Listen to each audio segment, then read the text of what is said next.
Over the course of years working with nonprofits and social enterprise businesses, we've learned a lot while running strategies, creating campaigns, running courses, running webinars and trainings that we really need to provide a collaborative, whole human space, a heart centered space, because everyone is arriving as whole humans. So we're creating an accelerator that really helps people collaborate together and help each other with peer to peer leadership and get the learning that they need. Welcome to the Imagine Podcast, where we talk about everything your nonprofit or social enterprise is wondering about, from marketing, fundraising, and building your organization's capacity to champion the causes you care about. The Imagine Podcast is brought to you by ImaginePod, a coaching accelerator for women-led social impact organizations. At ImaginePod, our mission is to democratize fundraising and marketing resources for diverse-led nonprofits and social enterprises. Hello, and welcome to this episode of the Imagine Podcast. My name is Abigail Ahoude, and I am the co-CEO and co-founder of ImaginePod. And I'm here today with my co-founder. Hey, I'm Adriana Dakin, co-leader of ImaginePod, and it's really great to be here with you getting our podcast launched. Yeah, so this is our first episode officially. We've already recorded a few, but we thought it would be really helpful for us to just get on with ourselves and actually have a conversation and maybe share some context for what our podcast is for, what it's about, maybe even share a little bit about our company, what we're doing, why it's important, why you should care, how we can add value to your life and the work that you're doing through the episodes that are coming. So that's what we want to do today. We're just going to have a conversation about that and hope to touch on all of those things and then really get you excited and ready for our future episodes that are coming along. We're so excited because we're scheduling more interviews and we want to do a few different styles. And as we dive into that, we'll talk about how you listening could actually get involved and maybe even be a part of some of our episodes. First off, let's just talk about who we are, maybe share a little bit about our journey and how we got here. At ImaginePod, we are a coaching and training company. We like to call ourselves an accelerator because we have courses and really awesome learning experiences that we facilitate with guest trainers and ourselves. Then we couple that with coaching so that people have the type of mindset work and handholding they need to really implement what they're learning. And we found that coupling both of those together gives the best results. Then also within our accelerator, we have a peer-to-peer learning group so that people can also be sharing what's important to them and teaching about topics that they're expert at. And it's a really great way to learn because we have a community of people from all over the world. So that is what we do. How we got started in that essentially is a really interesting story. Adriana, do you want to share a little bit about how we got started in 2020 and what led us here? Yes, Abigail and I had already been working together for 8 years at large digital marketing agencies for first vision strategy and then do big things. And the pandemic just happened to be starting right then. We also wanted to launch ImaginePod. And over the next 5 or 6 months, we brought in some amazing projects, basically our founding projects with our fairy godmother, who said that we needed to work together. We already knew we needed to, but it was great to have that extra push and a project to work on. So it was March 2020. The pandemic was starting. We had shelter in place. We had our kids at home. Abigail, she homeschools, so she already had her kids at home, but suddenly mine were at home and I was running a small classroom, but then really needed to get back to building a business, which I love to actually do with the help of, inspiration from my kids. They get to see what we're doing and it's fun to hear what their thoughts are on it. So we started working on two major projects on the 2020 census, on a complete count for that, and on repealing the death penalty in 2 states. We created marketing funnels and we did influencer outreach, and we saw spikes in engagement in these places where we did influencer engagement and gained, thousands of leads over the course of 6 weeks by doing things in a really smart way where we were giving the right message to the right audience at the right time. So it was really exciting. And then we decided this is a thing. We've got it happening. Let's create our LLC. Yep, exactly. And then as things evolved, we decided we wanted to launch our first course. At the end of that year, we reached out to our network, and I think there were 12 brave souls that decided to join our course. And we did a live course, which was really awesome. It's actually the model we still use when we launch a course. We do it live in a group with people, just presenting as we can, and then we edit it and then put it on demand. But that's what we did for the first time, and it was amazing. We ended up talking about how to create a funnel because that's how we had been pretty much implementing these projects for these other consulting clients. And we wanted to teach other people who didn't have large budgets how they could do it for themselves. So we did a course on that. And then we ended up doing different types of live experiences. We called them challenges, boot camps, intensives, different things like that. We ended up building our email list and our community with hundreds of nonprofits and social enterprises. From there, ended up learning that what we really wanted to do and what we really wanted to be was a coaching and training company. And so we're still doing consulting work, but really building out our courses and learning the models and frameworks that work best for teaching organizations of any size and really any background, whether they're really steeped in comms and really know marketing or whether they have no idea what a funnel even is or what it means, teaching them the foundational pieces that they need for being able to bring in more donors, bring in more customers, bring in more funding. So we really became expert at like, what does it look like to do that? And what does a course need so that people can understand it and grasp it? What are the different types of exercises and frameworks that they need to go through so that they can actually implement and really get a funnel done or really make progress on whatever they're building with us?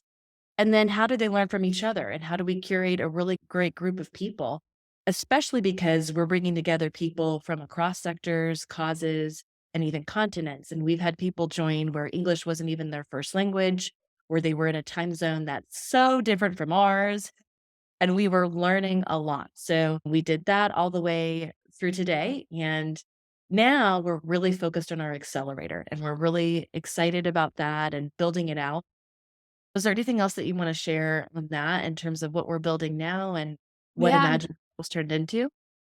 So, over the course of years working with nonprofits and social enterprise businesses, we've learned a lot while running strategies, creating campaigns, running courses, running webinars and trainings that we really need to provide a collaborative, whole human space, a heart centered space, because everyone is arriving as whole humans. So, we're creating an accelerator that really helps people collaborate together and help each other with peer to peer leadership and get the learning that they need. Marketing is actually quite complicated if you're trying it out alone and trying to figure out all the many options that you could take. Instead, we want people to be more focused, be less overwhelmed, really prioritize the actions that are right for their particular audiences and their particular message, and do it in a way that's not overwhelming. Maybe later on they're creating their marketing funnel, but first they're focusing on their message and how to give it in a video and how to use the types of tools that we have available now at fairly low cost in a smart way.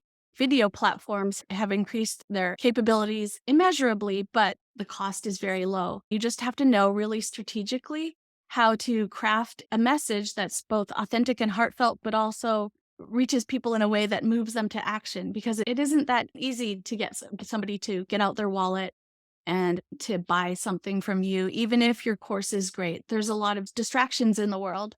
And so we're helping people really cut through the distractions and get them on that path towards your mountain, as it were, so they can take the steps up the mountain step by step on a path that makes sense so that you can help them summit that mountain and eventually become one of the leaders in your community, making donations, getting involved, joining the work for your effort in your community so that you can really make it a true impact in your community, so that more kids have meals, so that more teenagers grow up with satisfying lives, so that women have amazing careers, so that the environment does better, etc. I mean, the list is endless. There are so many social impact causes that need help. There's more help than, really anyone can possibly tackle. But if we do it all together, we can do more together. We're working with a diverse group of people working for social impact. Many of them are women and BIPOC social impact leaders and teams. We're bringing support to organizations with high impact. They're small but mighty. Together, via an accelerator, we can accelerate missions more quickly. Exactly. I think some of the things that people get in terms of really key foundational skills in our accelerator are, first of all, they really understand their audiences. We teach them how to really niche down, really understand who they're speaking to, how to do the research to know their audience, because I think that's another key thing. So many people operate from their own assumptions, from their anecdotal lived experience with those people, and don't really have any formal process for really knowing those audiences and how they think, how they speak. That, of course, informs their messaging and how well their marketing and outreach actually does. We focus on that and really give you that foundation. And then we teach you how do you use things like video and different types of outreach strategies to really be able to bring those people into your audience.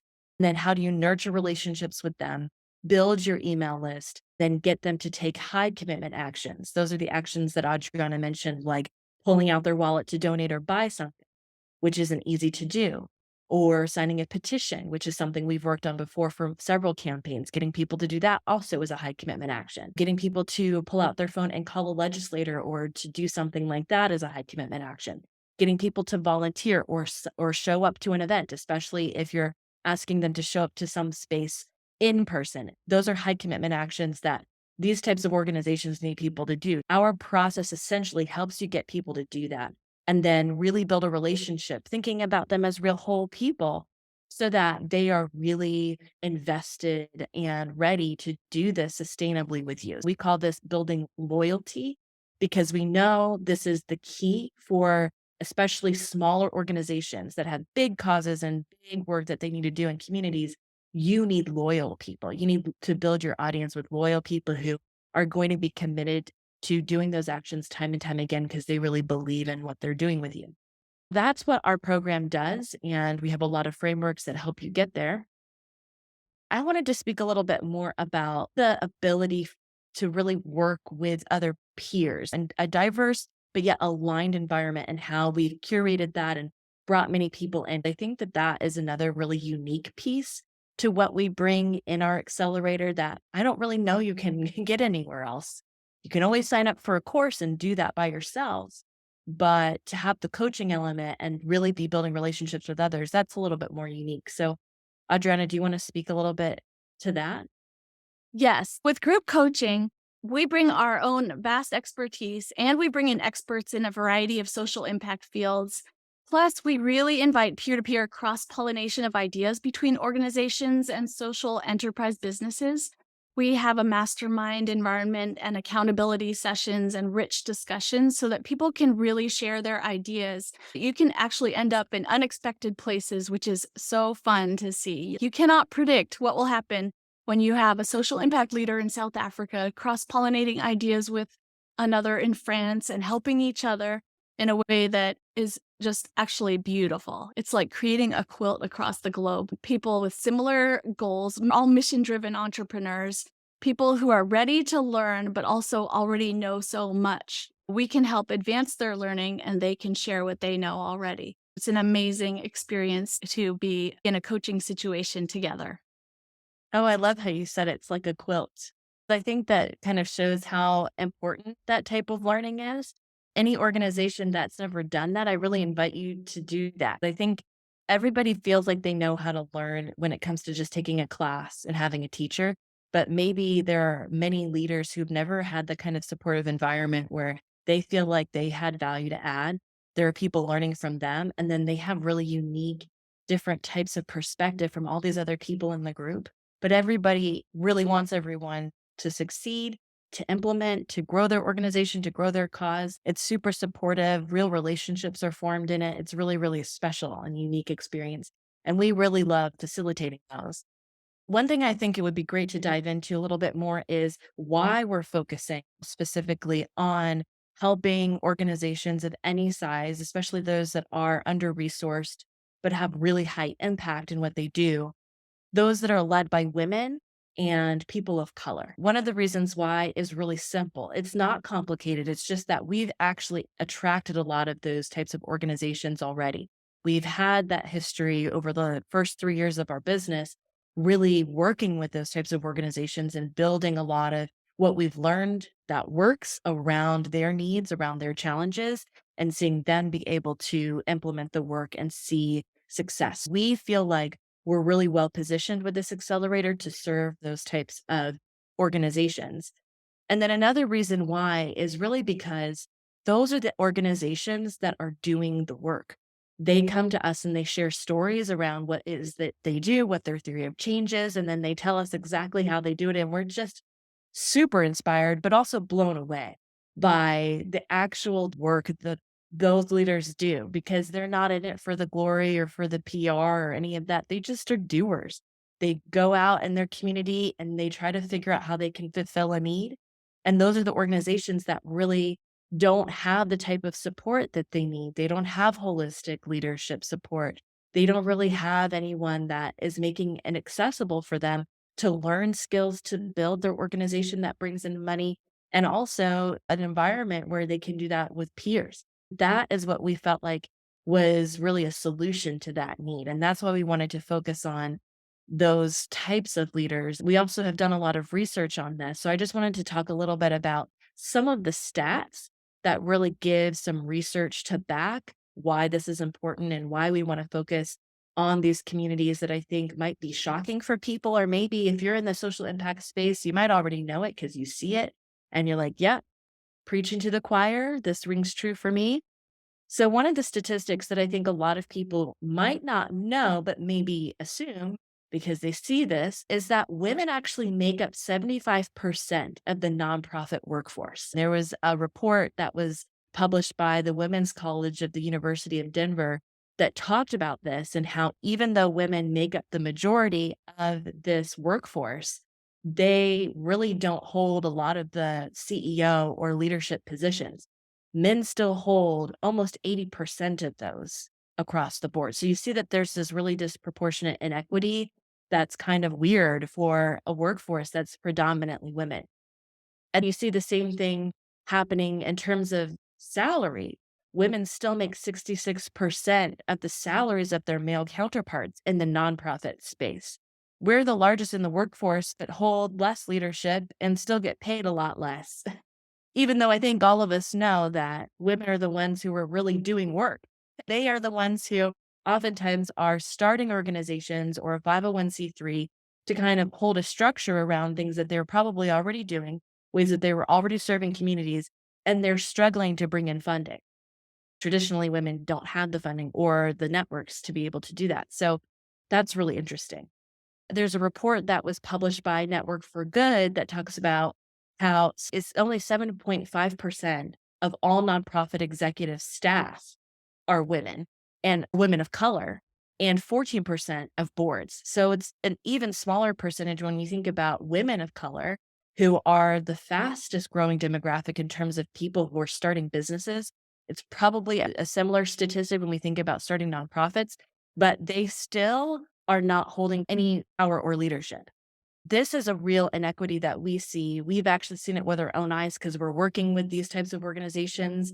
One of the things that we really started to realize as we were building ImaginePod is that we have a pathway towards being able to help with this inequity and really help these organizations get seen and get heard and bring in funding in a way that's really holistic and supportive for them, giving them the type of support that you see traditionally, especially in the for-profit space. People who are executives come from a background of more support with high education or some pedigree or affluence. They have always had that type of coaching, supporting, mentoring, great networks, access to resources and knowledge that a lot of women or people of color don't really come with because they didn't have that in their families. They maybe have never experienced that professionally, but their causes that they're working on really require those resources to be able to move the needle on what they're doing. That is really the role that we hope ImaginePod will play. Our mission is to be able to use this accelerator to help these types of leaders in the social impact space be able to grow their organizations and bring in money through marketing strategies and to have the coaching and support that they need to learn and to feel like they have space held for them to be able to do that in a supportive environment that's creative and innovative and positive. That is just a little bit of the research and one of the reasons why we're so committed to growing this. we want to use this podcast essentially to be able to share a lot of the resources. So you don't actually have to join any of our courses to just get some nice, helpful tips, understanding, knowledge, and really be able to grow and have something that you can learn quickly and implement in your organization. We want our podcast to be that space for you to be able to do that learning. So here's a little bit of what you can expect from our podcast. Adriana, do you want to talk about some of the people that we're going to be interviewing and the style of Mhm. interview that we're going to be doing? Yes. In our lives, we talk with amazing social impact leaders, and sometimes we're like, hey, that person would be a great person to interview. Then we bring them into our podcast and we do an interview. Sometimes it's individual one-on-one. Other times it's more of a discussion where we do an interview, but then we've invited people in our community to join us and be able to chime in and ask questions and make it a in the moment learning experience where they're getting the specific help that they need for their organization. There are a lot of commonalities experienced. As Abigail was saying, there are stats out there like only 4.5% of available grant money is awarded to organizations that are led by or supporting women of color. And the average grant size for women of color is 50% lower than awards to others. So there's a lot of commonalities, but then there are specific things that you might have questions with that you'll be able to ask if you come to one of our webinar interviews, our podcast interviews live and can ask questions. So we are really excited about that. And with our podcast interviews, we provide resources to help you. So templates, worksheets. We are really hands-on with wanting to help people make incremental progress forward. If you're spending an hour with us, we don't want it to just be knowledge in your head, although that is good too. But we want you to have real forward progress and something tangible to go away with and a step forward with your organization so that you can help more people in your community. Absolutely. So, is there anything else that we want to share about the podcast? We are so excited to bring you these talks from amazing people in our network, people who've been friends with us for a long time and new friends. And we hope you introduce yourself to us if you don't know us yet. We are very approachable, and you can always reach out to us at hello@ImaginePod.com. Wonderful. Thank you, everyone. At ImaginePod, our mission is to democratize fundraising and marketing resources for diverse-led nonprofits and social enterprises. In order to do this, we provide coaching, peer-to-peer learning, courses, and a network of consultants to help you effectively bring in more money and support so that you can increase your programming and impact more lives. We've built a strong community of women-led teams leading the way for traditionally underserved causes and communities from around the world across sectors, causes, and even continents. If you're looking for coaching, training, and a support network to help you build your mission, then reach out to us at hello@imaginepod.com to set up a consultation.